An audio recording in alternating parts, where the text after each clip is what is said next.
Hi, Christine. Hello, everyone. Hi, Deval. It's so nice to see you.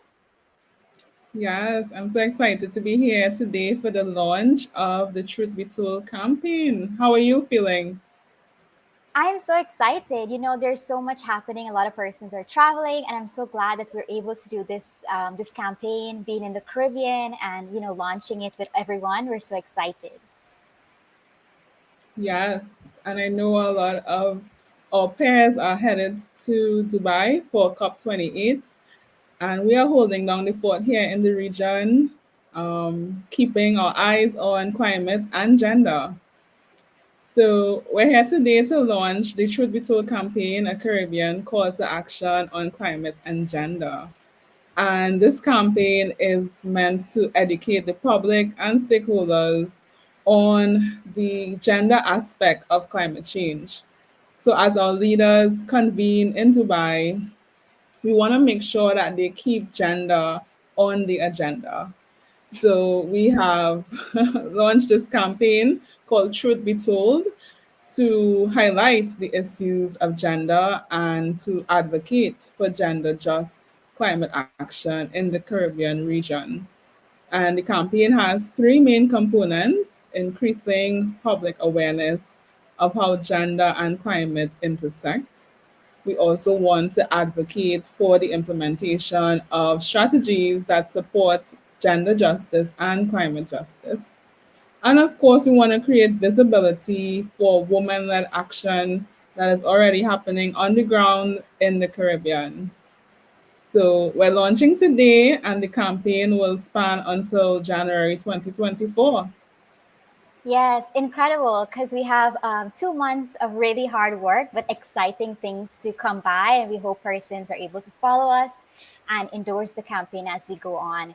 So, the Truth Be Told campaign is made possible through our work. Both Derval and I serve as co chair on the Gender Working Group as part of the Caribbean Climate Justice Alliance. And this is also the perfect opportunity to share that the Alliance has co produced an agenda, the Alliance Caribbean Climate Justice and Resiliency Agenda, which outlines the priorities for action as we look ahead to COP28, as we mentioned. So we'll drop the link in the chat. We're also continuously grateful to our sponsors, Canary, and also the Open Society Foundation. And we also want to say a big, big thank you to our community co-sponsors who've already endorsed the campaign. And we know that many of you will also endorse it as we go on and as you listen to the conversation this afternoon. So now that you've heard a little bit about the campaign, a little bit about our sponsors, we'll transition to what you're all here for, our panel discussion this evening, our fireside chat. We're so excited with a lineup of speakers who will be able to share their perspective on gender and climate justice.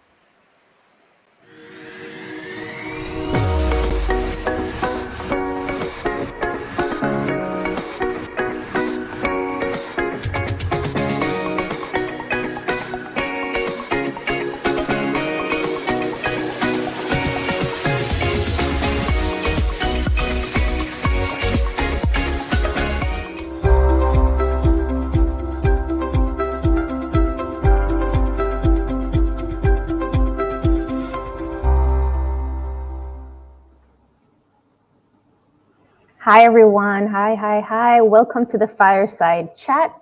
I am Doreen Duncan. I'm the founder of Island City Lab. We're an urban planning and design think tank.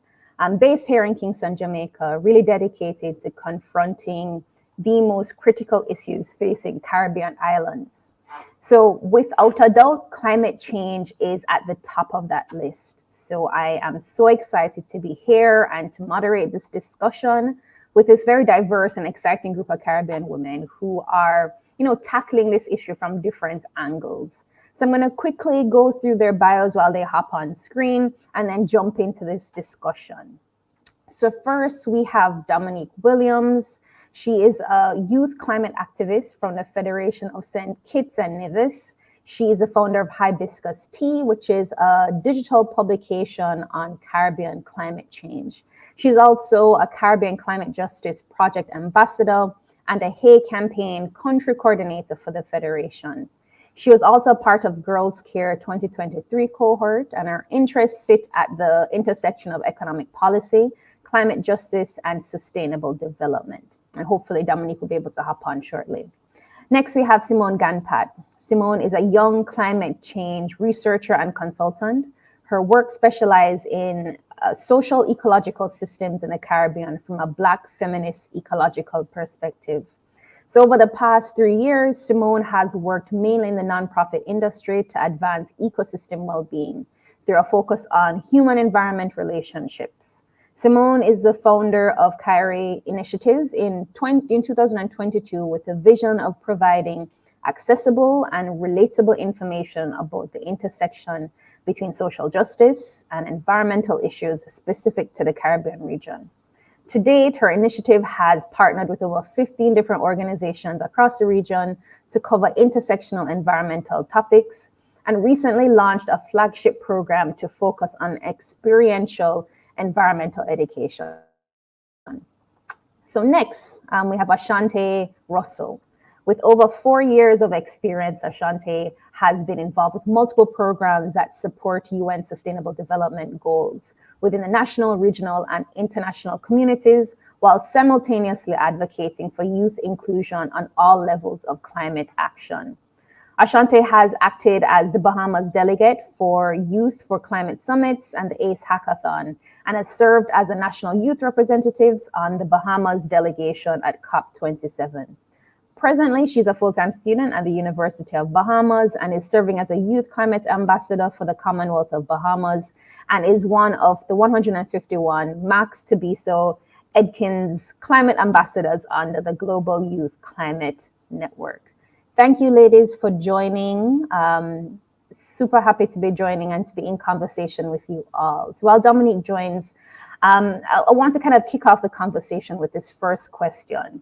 How would you describe the intersection of climate change and gender justice in the Caribbean? And I'd love to hear you kind of incorporate your experience, kind of your background, your academic and your professional background as you're answering that question. Dominique, if you're good to go, I'd love to kind of hear your perspective first.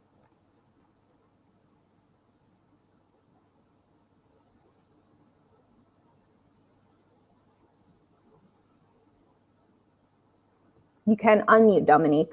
First question, how would you describe the intersection of climate change and gender justice in the Caribbean? Oh, I feel like this might be the most loaded question, but I am very excited to give it my best shot.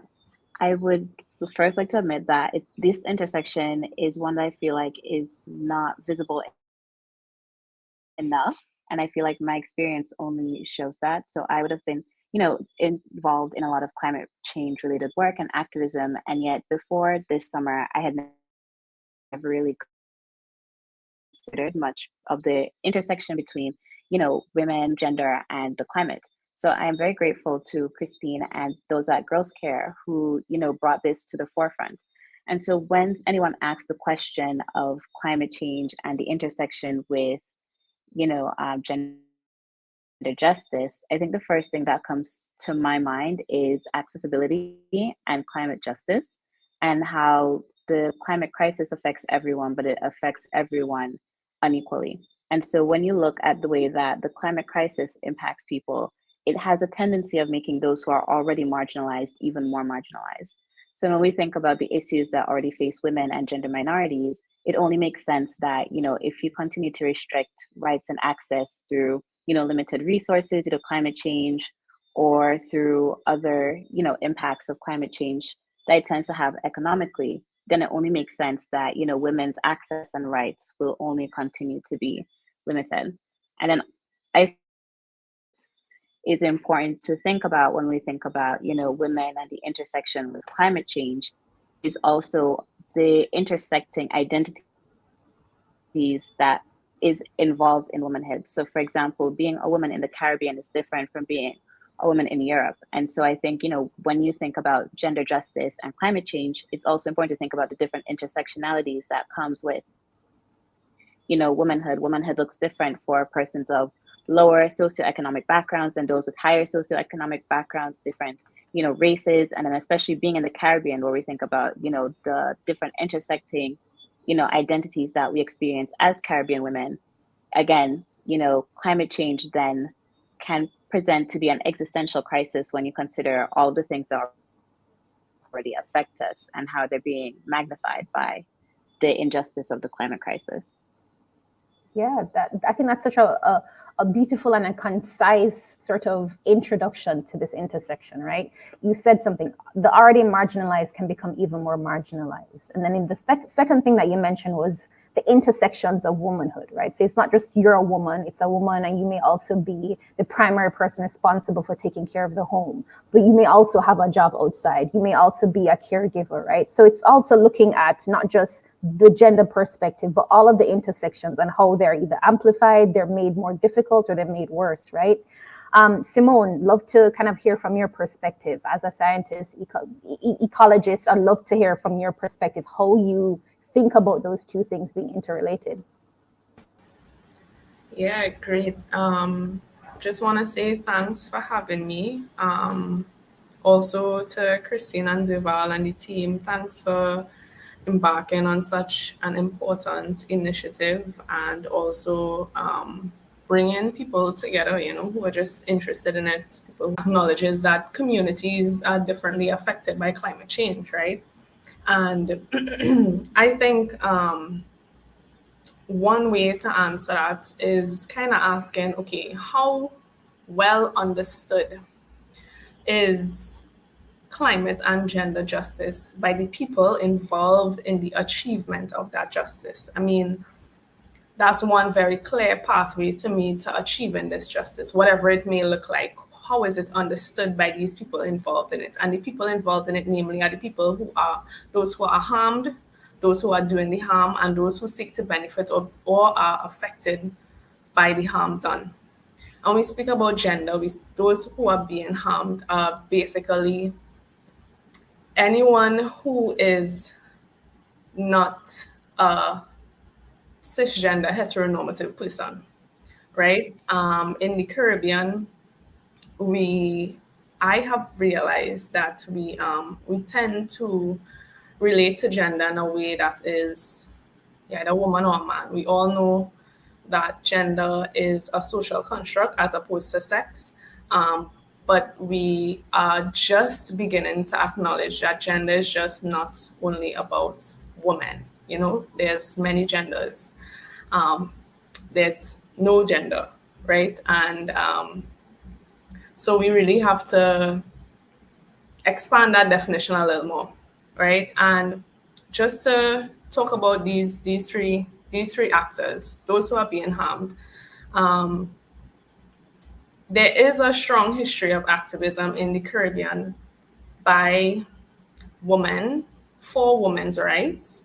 And historically, I could speak to Trinidad and Tobago. Historically, women were on the forefront of the labor movement in Trinidad. And when we talk about just touching on the ecological side, the natural resources side, in the Caribbean, it is known. Studies have shown, historical and contemporary studies have shown, that women make up the majority of the population that depend more heavily on natural resources for their livelihood, right? Livelihood, but also their lives, right? And that is something that is critical when we're looking at how well is this understood by the people involved in the achievement of justice. And we see that playing out when we look at the emergence of civil society organizations and activists that represent women in these intersecting fields. So, for example, the network of rural woman producers, and so on, right? And that simply evidences the assertion of women in demanding that their rights be met, right? And there's also studies that clearly point out the intersection of gender and climate change in the Caribbean, but contemporary studies are mostly in agricultural contexts. Does this mean that there are no intersections that relate to gender and biodiversity, gender and land use, and so on? No, it doesn't, right? But we need to understand, and that's the role of the scientist. I am a natural scientist. I'm not a social scientist, but I have done work within intersecting spheres, right? The second actor, if I have time to go on, those doing the harm, right? So thanks.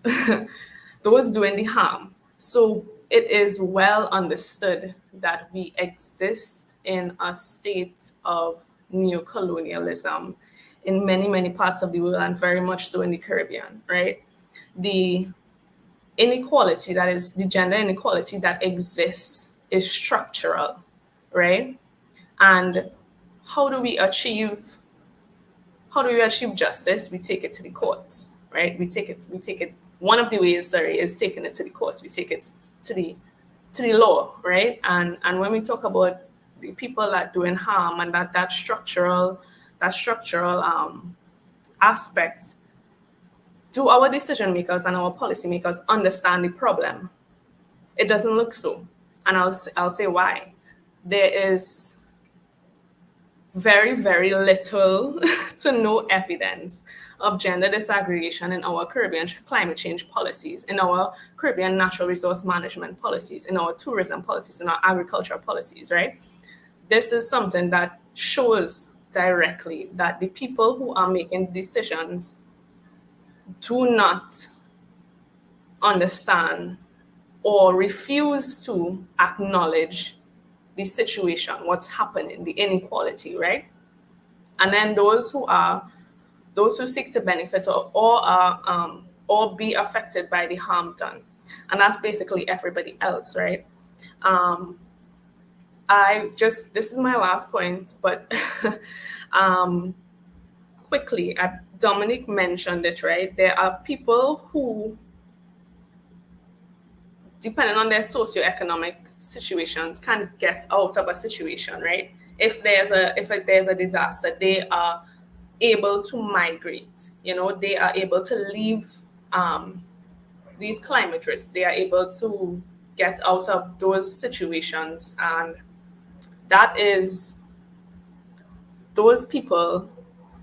They exist in a state of privilege, right?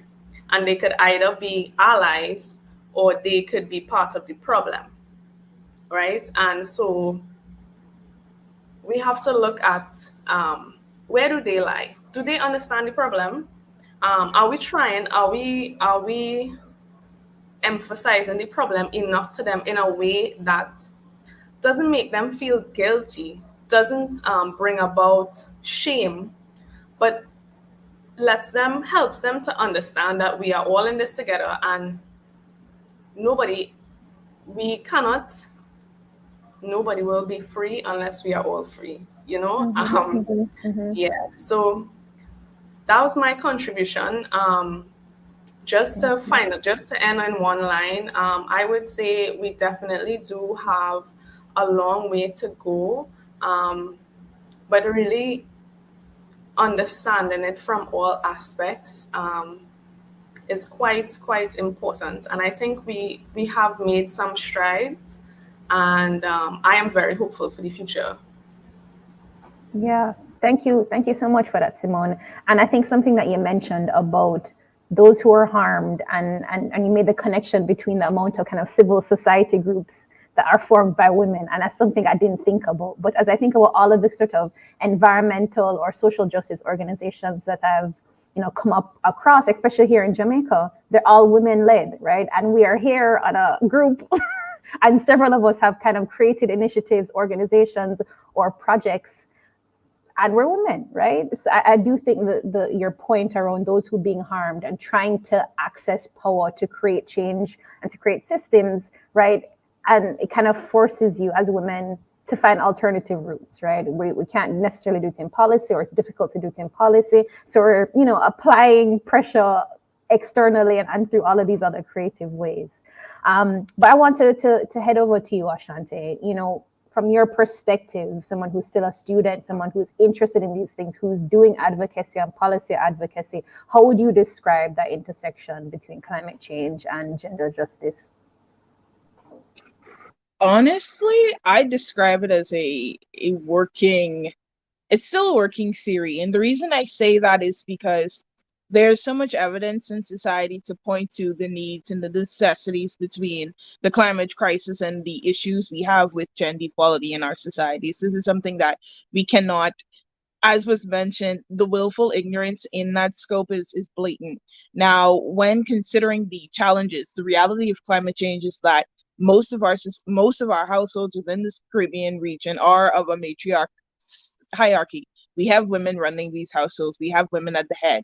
We have women that will be in charge of rectifying or in some cases seeking out preventative measures in the event that climate disasters arise, and we've seen that over the years. The reason why I say it's a working theory is because we know that there are chasms and gaps and holes that need to be filled, but they are still there. We're acknowledging, and that's another thing we do in this space, and we've done it for decades. We acknowledge the problem and we talk about the problem and we talk around the problem, but we're not as proactive to the issue. And that has created a cycle that we sometimes aren't even as cognitive of until push comes to shove and the worst possible scenarios occur. Now, I must say though, over the years, we have began to put practice where practice is needed, and we've began to create programs and have dialogues such as this and conversations to actually get down to the necessary threads of this challenge. But there are certain things that need to be done in order to push the ballot a bit further. Policies need to be taken into account. Policy is the most proactive thing that we can strive for. And when considering the plethora of challenges to gender equality, whether that be gender-based violence as the result of climate crisis or climate related disasters, gender-based violence just as a general portfolio of a problem. There are so many things that need to be narrowed down and made more specific, because you can be as general and as generalized as you wish to be when talking about climate change and gender equality. But the reality is climate change is such a multifaceted portfolio that if you do not get as specific as needed, the intention may be good, but actually being proactive will be the challenge. So it's kind of getting us to the point now where we come out of the scope of conversation and we strive for more productivity. So definitely echoing the sentiments of my fellow colleagues on this call, a lot that has been said that I truly agree with and share.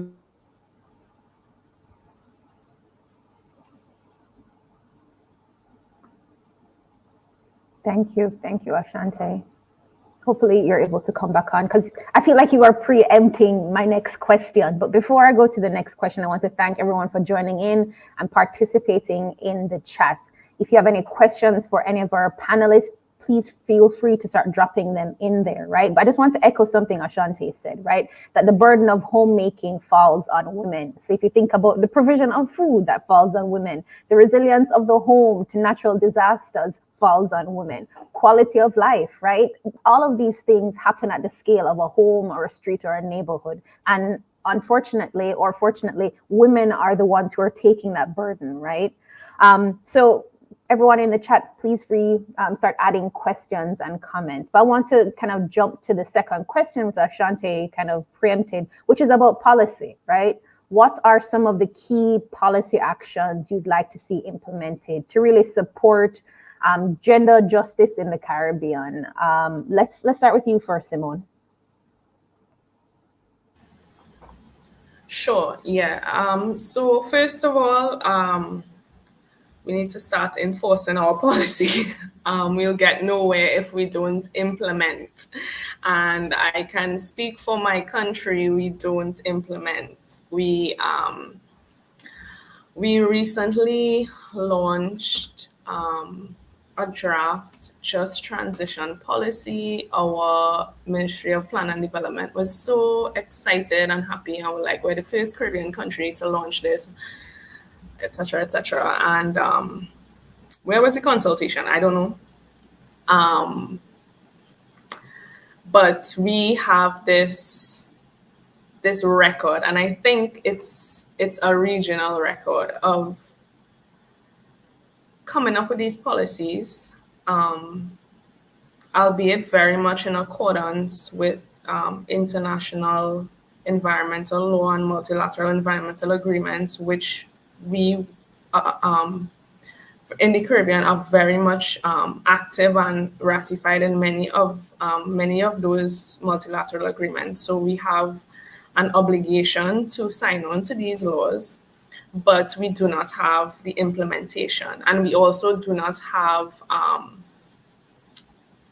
that checks in place to make sure that our policy is implemented. So that's one point. We need to start with the implementation, right? We could have as much policies written up and hopes for action, but it wouldn't do anything if we don't have implementation. Secondly, we need to specifically include women and gender diverse people in the planning and development and implementation of the policies. There is not enough of it. And that is clear as someone who has attended national consultations.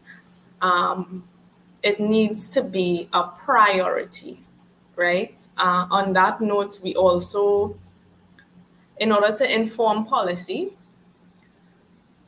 we need to collect data, right? And data is only useful in this case if it is gender disaggregated. We need to know the differentiated impacts. So policy actions as a result need to have women and gender diverse people in the planning and implementation, and it also needs to be informed by the collection and proper assessment and utilization of gender disaggregated data. Yeah, and I would say that is my contribution. Want to also just underline again implementation. Like we need to work on it. It's really it's critical at this point. It always has been critical, and we are far behind where we should be. Simone, don't we just love a policy? I resonate with that so much because I feel like we have this sentence that, especially for people who also work in government, that we love a policy and we have so many policies just gathering dust, right? And it says two things. One, that the policy is not implementable, right? We have created this lofty policy and not thought about how to implement it. And to your second point about who is in the room when the policy is created, right? So we're creating policies and we're throwing gender and all of these terms in there, equity and equality and all of these stuff in there, but were any of those people in the room when it was written, right? And I think those two things kind of go hand in hand. Who is in the room creating it, and how is that related to the actual implementation? And as you say, enforcement, doing the actual thing that we were brainstorming so wonderfully about, right? Dominique, what are your kind of perspectives on, important policy or implementation of that policy that you'd like to see? Well, firstly, I would just like to say that Simone covered a lot of what I personally have seen and a lot of things that I wanted to touch upon the moment I heard that question. The biggest thing I would probably say is data. We are living in such an ever more information driven era, and the importance of data cannot be overemphasized. To me, you cannot begin to start talking about policy before you know what exactly that policy is supposed to target. And I believe that that might be one of the reasons why, implementation is seeing such a downfall because, when you're enacting policies to affect certain persons, but you're not even really sure what they need. I mean, you might think a certain thing might be the solution, but unless you do that research, unless you collect that data, and unless, as Simone said, you analyze it properly, it's very hard for you to design policy that can affect something targeted unless you quantify that target. And so I believe that, especially as we're talking about, policies and actions, as Ashanti said, how do we move beyond these conversations to, the actual work that needs to be done? I think that investing in data collection needs to be, placed first and foremost. It needs to be done in the beginning, throughout planning, and in the end, as a way for us to measure how far are we getting towards our goals. Another thing I personally would like to add is I think that's something that perhaps hasn't been discussed as much is cooperation from the private sector. I think that climate change is a problem, that affects everyone, and especially as we're thinking about climate change and gender justice. Although women are so underrepresented in leadership, we are represented within the workforce, within these, different public and social organizations. And so I think, finding ways to include them more, especially in the policy and the consulting stages of policies, how do these policies gear specifically towards them, and towards their involvement and towards building on the work that is already being done at the grassroots level by these organizations. That is important to think about with policy. And then also, how can we encourage, private corporations to also pick up their, part of the bill in terms of making sure that they operate their businesses in a manner that is sustainable towards, the entire community, the same community that is patronizing them. And then also, when we're thinking about, the private sector, how do we as consumers, leverage the power that we have on certain industries to kind of, shift the different ideals and goals of these businesses. Yeah. Thank you so much for that, Dominique. And I just wanted to kind of give an example about the data collection piece, right? So I'm an urban planner, and lots of what, I focus on this year is things around transportation, right? And transportation is like one of the key sort of approaches to adaptation, right? And men and women or different gendered people use public transportation very different ways, right? Women tend to use public transportation much more. They tend to have less access to private cars, right? And they're taking shorter trips, but more trips, right? If you can think about a woman who has to take their child to daycare, has to, do grocery shopping, pick them back up, stop at the pharmacy. They're doing lots of different trips, right? So what does it mean for us to have that information documented by, a public agency or a government agency when we're talking about the price of bus, right? The price of bus tickets, right? And I think to your point, both of the points you made, data collection helps make policies actionable, right? And the other thing you had mentioned around like metrics and evaluation, right? Because I do think that we like to say, we're going to be resilient in 2030, but not have set measurable goals each 5-year period or 2-year period, right? So I think what we're kind of getting at is moving from the sort of academic approach to this to doing the kind of nuts and bolts and holding ourselves and our governments and our teams like accountable to actually being able to do it, right? So I'm being asked persons viewing the stream to share, to get the message out, to join the chat and to join the conversation. Please do so. We're talking about important things here, interesting perspectives, right? So we have another question here kind of about your expectations for COP, but I kind of want to go back before we talk about that, to talk about a little bit about your work, both Dominique and Simone, right? So both of you have different initiatives and work that you're doing. And I'm curious about like the formation of these projects that you all are working on and kind of how that serves your kind of perspectives around gender justice and climate justice. Dominique, do you want to go first? Okay, I can go first. So yes, I am, one of the youngest members on this panel. And I would say that my experience in climate activism perhaps is a little bit more in the earlier stages of learning, where exactly is work needed. And I think one area that, has personally called for my attention is, what is the role of young people in climate justice and recognizing climate justice as being, the important issue that it is. I feel like in terms of awareness, a lot of the, thoughts and narratives about climate change, especially in our region, is dominated by, larger media such as, the global north, people who experiences with climate change are much different from ours. So a lot of the different campaigns that I've been related to have been in terms of like education in primary schools to learn about climate justice. I also founded this digital publication called Hibiscus Tea, in which we endeavor to, discuss issues that are pertaining to, the Caribbean region in terms of different climate justice issues. And of course, gender justice and basically pursuing different intersections about what exactly does it mean to experience, climate change from the perspective of a Caribbean young person, in terms of inspecting these injustices. Thank you, Dominique. Simone, over to you. Yeah, thanks.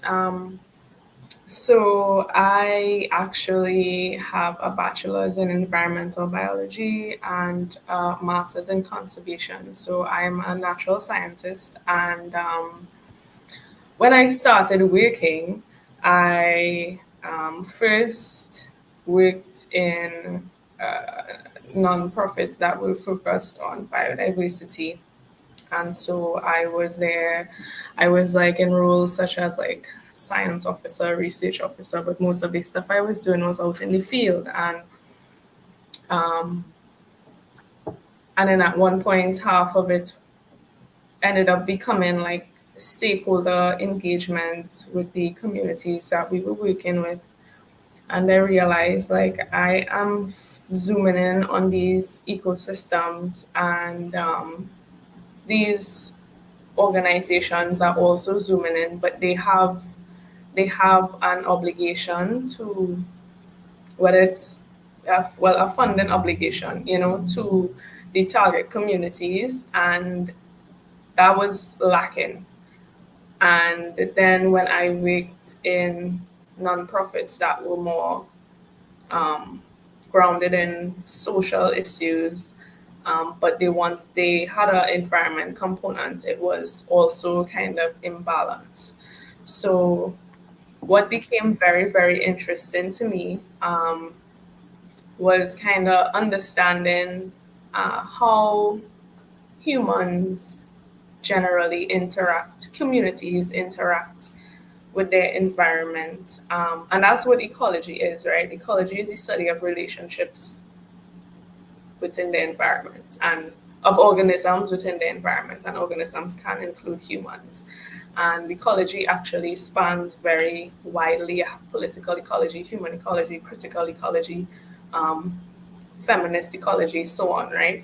And so I call myself an ecologist. I'm very, very early in my career, but it's been um, showing up in different ways. And so last year, I founded Kyrie initiatives kind of as a way to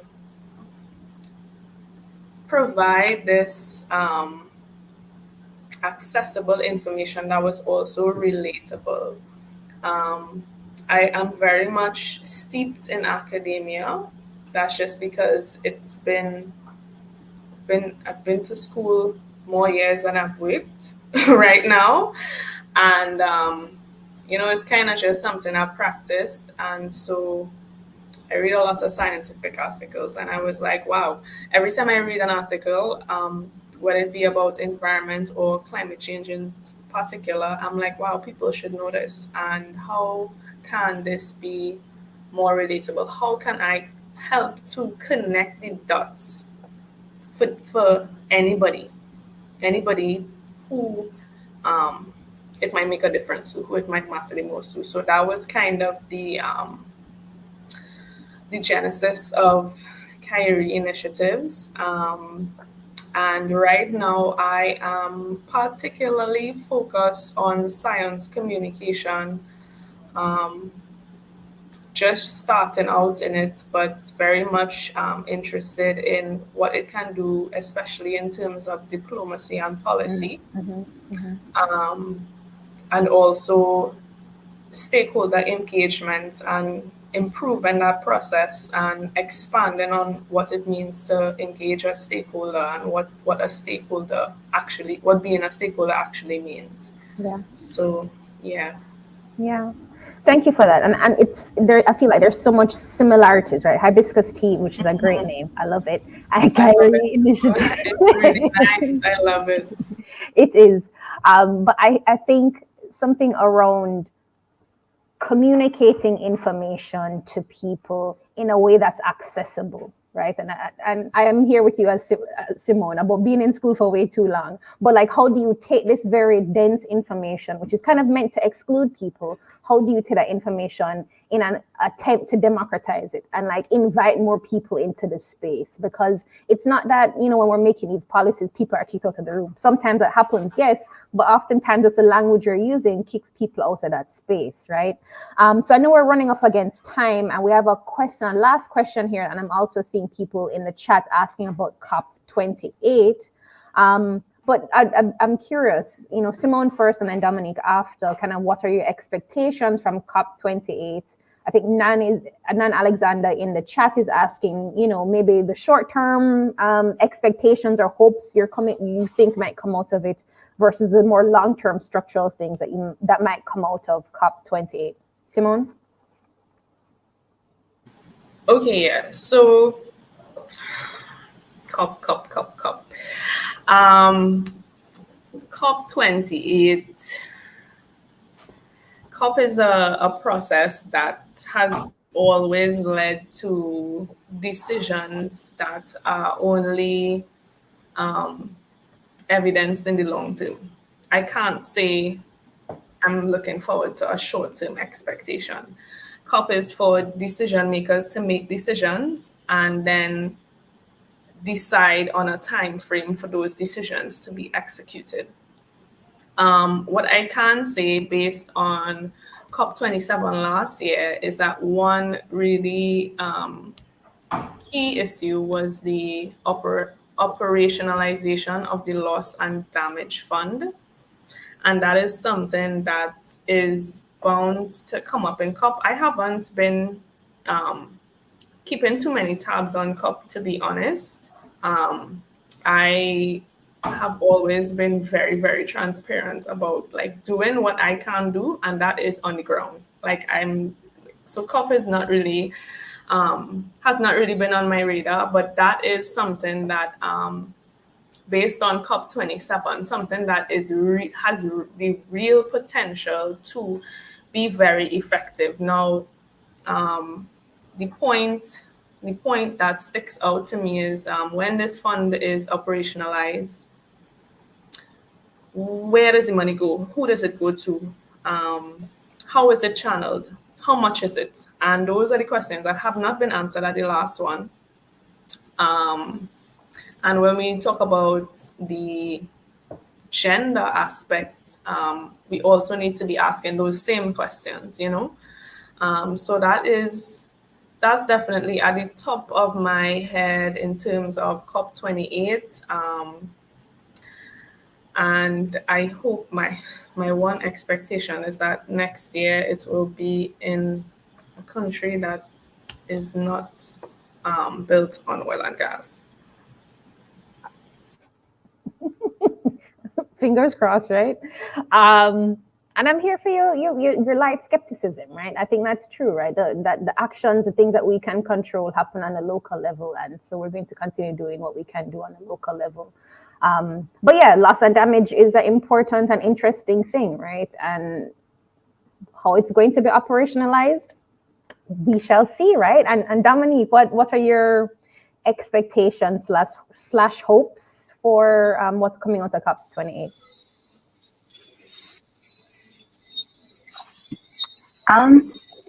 I guess, paradoxically enough, well, okay, I started off in a very similar position where, finding out that it's in Dubai and then, learning that Coca-Cola is one of the largest sponsors for COP. It didn't really, I guess, allay any of the worries that COP, it has become nothing but a talk shop. But then, I've had the opportunity to have conversations with some of the persons who are going and some of the people who have been there. One of them is someone who is very, steeped in experience at the UN from the Caribbean. And she was saying that, almost, so I basically asked her, like, what do you see as the role of COP? Like, how important is it? And something that I've heard from many experts is that, it's less about what actually happens there and, who is there and how do they talk with each other. So, for example, being small islands, I was under the impression that it's very hard for us to get our voices heard. Whereas, if you talk to any climate expert who goes to these conferences, they would tell you that, the small island developing states, we're the ones who run COP versus, other, I guess, large international conferences, that simply is not the case. And so, in these conversations, it seems like what we have to look forward to more than the commitments from larger countries, unfortunately, is the commitments and the collaboration that, small islands make with each other, realizing that we are the ones who unfortunately have been left to carry, the foot of a bill of, carbon emissions that we were not the cause of. has caused this, I guess, certain clarity and union when negotiating. That being said, when it comes to COP, a girl can dream. And so I guess for my wish list, it'd be similar to Simone in terms of, getting very firm and, material guidelines to how the loss and damage fund will be operated, hopefully in a manner that is equitable to the persons who is supposed to serve. Something else I'm looking forward to, hopefully, is accountability towards, some of the larger countries who, have fallen back, especially this year, in terms of commitments towards reducing greenhouse emissions, thinking about the US and the Willow Project and China, restarting coal production. I'm kind of curious to see, knowing that loss and damage is going to be at the forefront of these conversations, how are they supposed to, I guess, almost justify their positions when they are, talking from both sides of their mouth? So I guess these are kind of what I'm looking forward to seeing happen. Maybe they will, maybe they won't, but I will always remember that, last year I had completely given up hope on COP. And then on the last day, they announced, the loss and damage, even though it was, barely anything and just a piece of paper with very loose goals, I think, and so I can only hope that the momentum is kept up in this upcoming COP. Yeah, I mean, I think that's a perfect combination of like realism and skepticism, and I think that's kind of where we have to operate, right? COP28, hashtag a girl can dream, right? But I think your point around what actually matters outside of the event itself being the sort of regional collaboration or SIDS, wide collaboration that happens afterwards, I think that's really interesting. And I know that we are approaching time, but I guess my last question related to that is kind of your ambitions, your aspirations for kind of regional collaboration across the Caribbean as we work on tackling these issues. Kind of what do you see? Are you looking forward to as a Caribbean region that's of course fractured by all different political, colonial, economic different issues, but at the end of the day, we're affected very similarly when it comes to climate change. So Simone, last thought, and then Dominique afterwards. Yeah, I'll be brief. I think you summed it up really nicely in terms of, yes, we as different Caribbean islands are affected differently, but also quite similarly. I would like to see our leaders really listen to the people. I feel sometimes I feel like we're shouting to a wall. Some days I feel really hopeful. But I think that in general, we are becoming more and more cognizant of what is happening around us, the existential threat that many of us are facing, and the fact that it is faced differently by different people. And I think that we need to have agreement, not agreement, but cooperation. That's the word I was looking for. Cooperation at different levels, and then towards Caribbean cooperation. And I think that's something that I really, really look forward to. I want to see that for us. Like, I love my Caribbean. I am from Trinidad and Tobago, but I identify as a Caribbean daughter. And I really want to see that cooperation to achieve the things that we know need to happen for us to have livable futures for everyone. So I will end there. Thank you, Simone. Dominique, last thoughts? I have to say that I like this question, even though maybe I am about to betray myself and my naive optimism. So I was had the opportunity to travel to Antigua over the summer and got to speak with many professionals um, in their Ministry of Environment, and then came home and spoke to some, experts in terms of, energy and environment here in St. Kitts. And I think, one of the things that most greatly concerns me is when thinking about climate injustice, the injustice of finance, which is why loss and damage is especially, exciting and appealing to me. And I think one of the things that, has given me hope in terms of regional collaboration is that I guess we've kind of been waking up to the fact that, nobody will care about this more than us, simply because no one will be affected as much as us as small islands. And so when it comes to finance, many of our regional financial bodies are sort of waking up and investing more into, green technology, green initiatives, and I guess renewable energy investment. And that's something personally that makes me excited when it comes to, regional um, collaboration and like collaboration between SIDS, that we, I guess, are lending a hand to each other. Yeah, yeah. Thank you so much. I mean, I think those were perfect ways to sort of end the conversation. Thank you all for participating, both Simone and Dominique.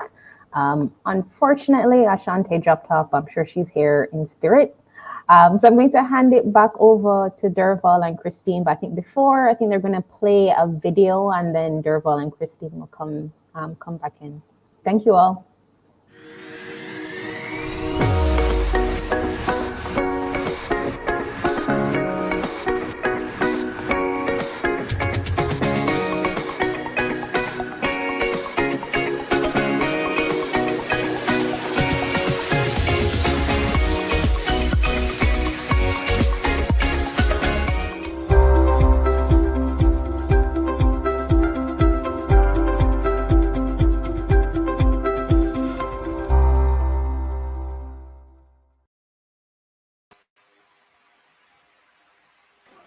What an amazing discussion. Let's thank our wonderful panel. Drop some emojis in the chat. Let's thank Doreen, Dominique, Simone, and Ashanti for such an insightful discussion about climate and gender justice here in the Caribbean.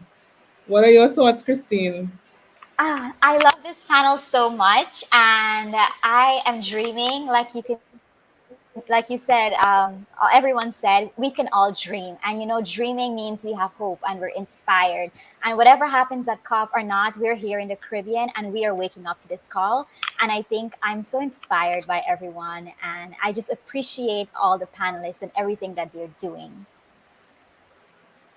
Yes, and a big part of this is engagement, and I was so happy to see the representation in the chat. Persons attending, persons from Trinidad, Barbados, Jamaica. I was really happy to see the Caribbean showing up because, as Dominique mentioned, no one is going to care about this as much as we are because we are directly affected. And I think at the start, one of the important points that was made is, how well do we understand climate and gender justice, as the public, as decision makers, as policy makers.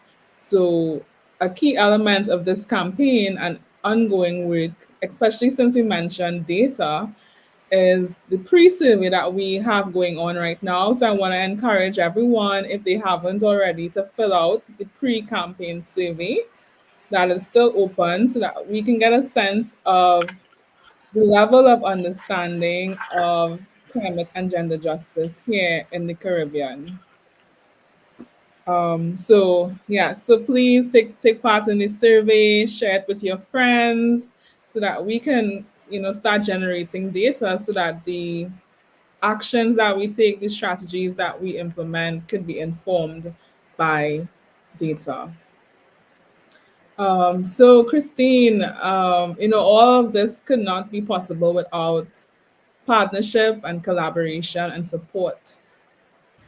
Yes, definitely, Derval. And I also want to thank you for all the incredible work that you've been doing with the podcast. As I always say, you're centering Caribbean voices. We are always, homegrown. We're always about that homegrown solution and homegrown centering people in the Caribbean. So thank you so much as well for everything that you're doing. And I want to encourage everyone to follow the campaign. And we really want to take time out again to acknowledge and say a big thank you to our community co-sponsors who have already endorsed our campaign. And we know this is just the beginning, and there's plenty of time. This campaign runs until January 2024, so there's much time for you to endorse the campaign and to follow us and get involved as much as you can. We also want to take time out again to say a big thank you to Canary and Open Society Foundation. We know that we're only getting started, and as Derval outlined, the campaign goals. We're going to be on all social media platforms. There'll be several social media posts, videos, blog posts, highlighting people that are actually doing work at the intersections of gender and climate justice. We're asking people again to endorse the campaign. And as Dominic said, this topic can be spoken of enough. We really want to encourage the masses and educate the masses of people to understand this issue. And as Ashante noted, there is so much to unpack, and we really have to get down to the specifics. Simone spoke about the importance of data, and Derval also mentioned that we do have a pre survey. And this is really significant for us because it's helping us to measure our impact with this campaign. We will have a closeout event very similar to this one come January, and we're hoping that we can have enough data that we'll be able to share with you and to be able to share with the public, because we know that we're doing this work. We have a conference, we have the campaign, but it's important that we take time out to measure our impact. We also know that currently we are observing 16 days of awareness on the elimination of violence against women, and climate change plays a major role in this conversation. So, with that, I want to say, Doreen, thank you so much for your kind moderation and everything that you're doing to make our cities more inclusive with True Island City Labs and all our speakers. Please continue to follow their incredible work. They're working across the Caribbean, and we have to continue to encourage each other and stand by each other. Make sure to follow the Climate Conscious Podcast and the Breadfruit Collective. We hope that you can continue to learn and unlearn and unpack these necessary topics with us. And we want to also wish our colleagues a safe flight and a peaceful flight. We know they will represent us well. And as we said, this work continues with and without COP, so our work continues. Thank you all so much for joining us this evening. This is really just the start, and we encourage you to take ownership and join us. Thank you.